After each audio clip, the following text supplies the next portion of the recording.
In this video, we're going to be talking about how to fix your PayPal cannot add card. So the first thing you want to do is check your card details carefully. Make sure that the card number, the expiry date, CVV, and billing address are entered correctly and use the exact billing address shown on your card statement.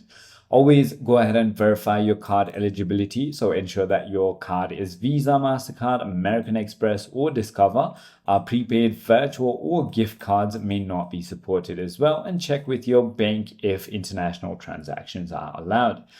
If that is not the case, you might need to check for existing issues on your account. So log in into your PayPal and check for any account limitations. You can go to settings, account status to see if any account action is required. If that is not the case and you're using a browser, you can try using a different browser or clear cache, or even checking with your bank. Your bank may be blocking the card for security reasons, so give them a call. The other thing you want to do is simply go ahead and use the PayPal app, and if nothing works, then simply go ahead and contact www.paypal.com/US/smart help.